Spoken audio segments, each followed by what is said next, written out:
nós estamos aqui novamente para dar continuidade ao nosso ensino, meu catecismo da doutrina cristã, onde nós vamos estar aprendendo sobre Deus. Este foi o meu desafio para vocês, para que em tempos difíceis, onde nós estamos dentro das nossas casas, não podemos visitar a vovó, o vovô, os nossos amigos, não podemos ir às nossas escolas, nem às igrejas, nós possamos estar conhecendo quem é Deus e que Ele está sob controle de todos os momentos da nossa vida. Vamos estar iniciando pela pergunta de número 7. Em quantas pessoas subsiste Deus? Deus subsiste em 3 pessoas. Como se chamam elas? Pai, Filho e Espírito Santo. Este triângulo aqui nos ilustra ao que eu escrevi aqui. Deus é Pai, Deus é Filho e Deus é Espírito Santo. O Pai não é Filho, o Filho não é Espírito e o Espírito não é Pai. Porém, todos são Deus e eles subsistem em Deus. Para estarmos vendo, a palavra de Deus nos diz: portanto, vão e façam discípulos de todas as nações, batizando-os em nome do Pai, do Filho e do Espírito Santo. Está lá em Mateus 28, 19. Bom, crianças, mas deu uma bugada, né? Falei assim, como que 3 pode ser 1 e 1 pode ser 3 como pessoa? Como que eu vou entender isso na essência de Deus? Quem é Deus? Olhando dentro desse conceito que a Bíblia nos apresenta. Para entendermos um pouquinho melhor, eu trouxe aqui a figura de um ovo. Isto mesmo, um ovo. E este ovo, ele tem 3 partes. Ele tem a casca, a gema e a clara. E cada uma dessas partes tem a sua função para fazer o bem para nós. Por exemplo, a casca é rica em cálcio e bom para os ossos. A clara é rica em albumina e bom para os músculos. A gema é rica em vitaminas A e D e outras vitaminas e ajuda na nossa memória. E todas essas partes juntas, elas são criadas para fazer o bem para nós, para o nosso organismo.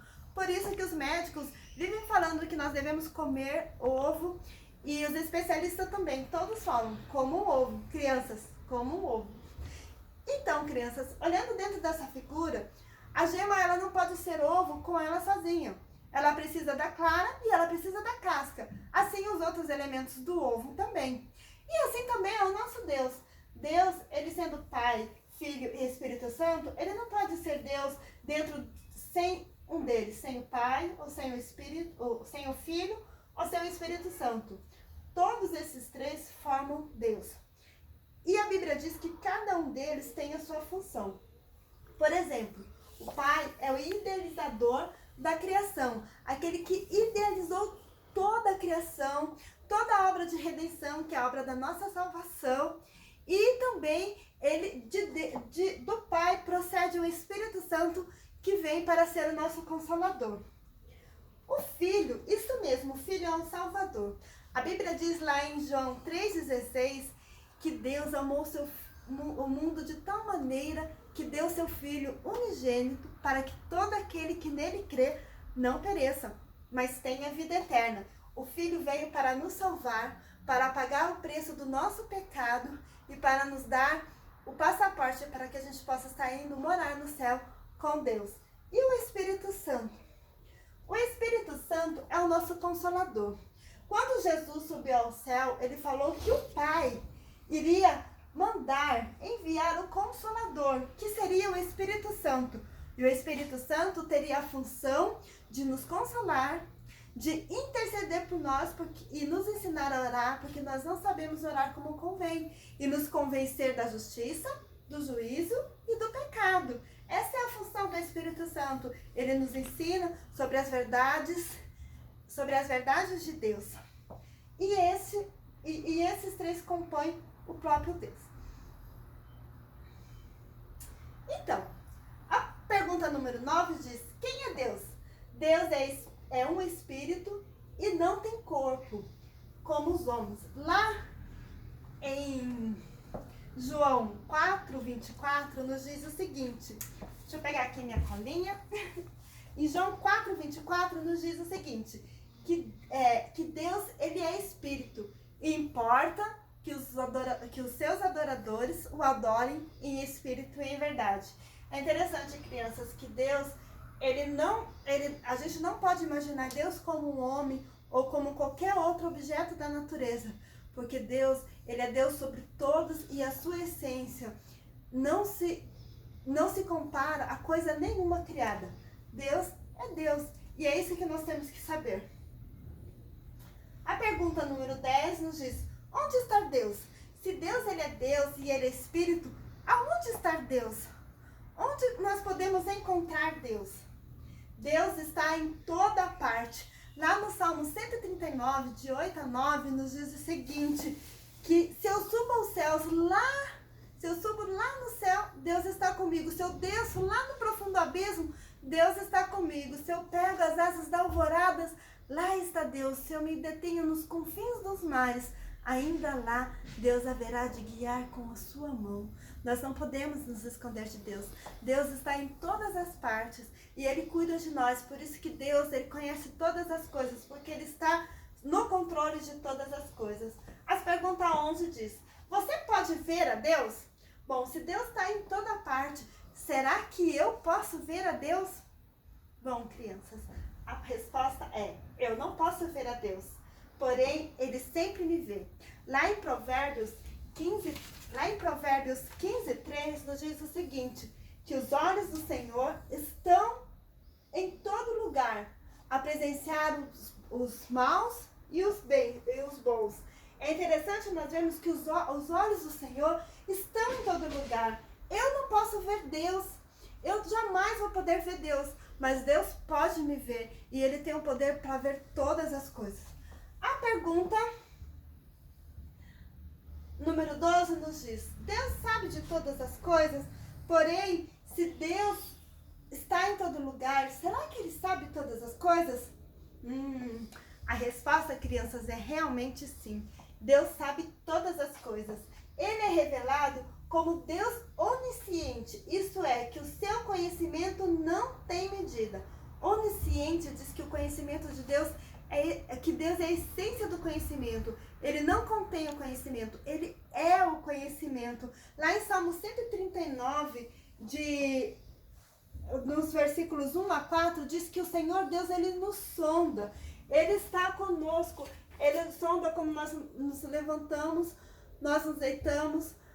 Ele nos sonda, Ele penetra em nosso pensamento. Ele sabe todas as coisas que nós pensamos. O nosso pai e a nossa mãe não sabem tudo que a gente pensa, mas Deus sabe. E também diz que ainda que a palavra não chegou à nossa mente, Deus já conhece tudo. Deus nos conhece no mais íntimo, aquilo que muitas vezes nem a gente conhece da gente mesmo. Deus nos conhece e Deus sabe. A palavra de Deus diz que Deus sabe todo o passado, todo o presente e todo o futuro, e que todos os nossos dias estão escritos e predeterminados por Deus. Deus está no controle de todas as coisas. Por isso que nós não precisamos ter medo, até mesmo desses momentos difíceis que nós estamos passando com a pandemia, porque Deus tem cuidado de nós, e Deus tem se revelado a nós através do seu amor, do seu cuidado e da sua misericórdia. Crianças, a pergunta número 13 nos pergunta: Deus pode fazer todas as coisas? E aí, crianças, será que Deus pode fazer todas as coisas?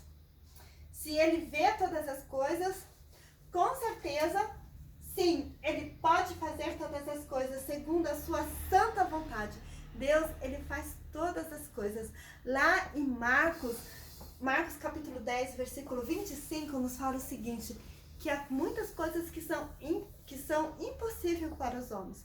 Nós não conseguimos fazer tudo, mas nenhuma coisa é impossível para Deus, porque Deus pode todas as coisas.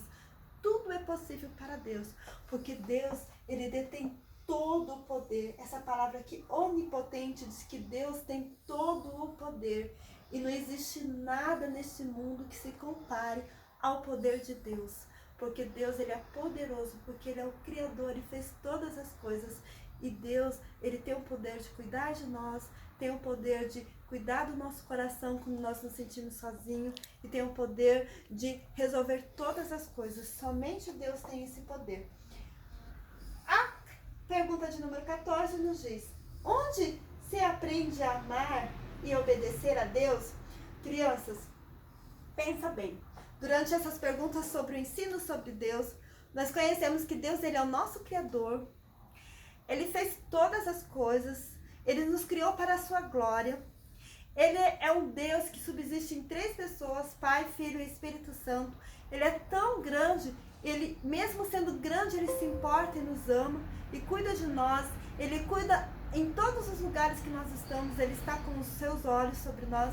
E como que nós podemos amar e obedecer esse Deus tão grande, tão bondoso e amoroso para as nossas vidas? A palavra de Deus diz que é na Bíblia somente.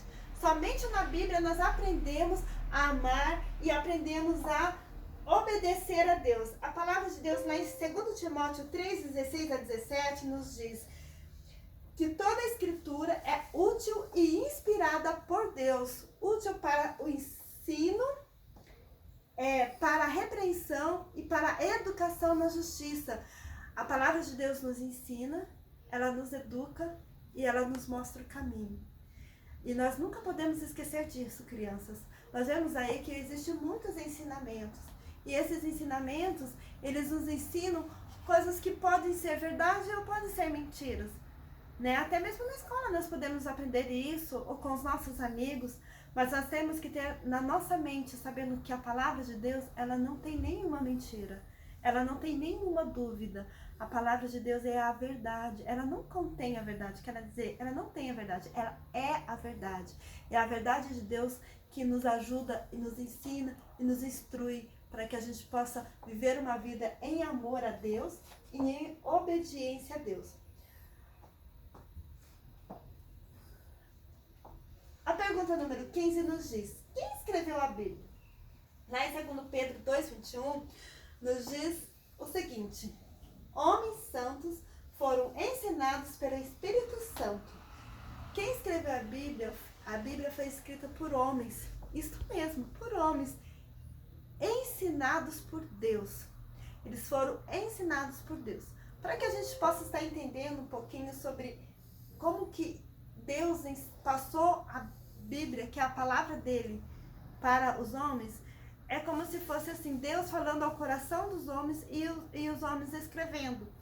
Lembra que na nossa sala, a gente, às vezes a professora fala assim, olha, eu vou fazer um texto ditado para vocês. E ela começa a ditar o texto e vocês começam a escrever exatamente o que a professora falou. É exatamente isso que Deus fez com esses homens. Ele foi falando e esses homens foram escrevendo o que Deus queria que fosse revelado a nós, né? E isso é maravilhoso, ver o que Deus ele se revelou a nós e usou homens santos como instrumentos de Deus para nos mostrar a sua palavra. Crianças, é muito bom estar com vocês nessa jornada, rumo ao conhecimento sobre Deus, e se preparem, porque na próxima etapa nós estaremos estudando um pouquinho mais. O nosso livro de base que nós estamos estudando, na segunda parte, nos mostra isso aqui, ó. E aqui fala que nós vamos estudar os nossos primeiros pais e o pacto das obras. Venha comigo para que a gente possa estar estudando um pouco mais sobre a palavra de Deus e aprendendo que Deus, ele está conosco e ele está no controle de todas as coisas.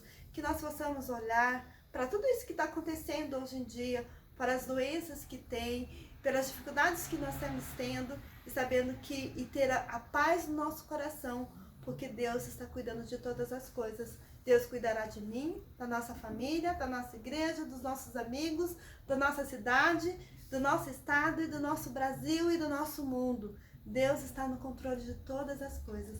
Que Deus abençoe você, criança. Eu estou com muita saudade de vocês. Deus abençoe. Tchau.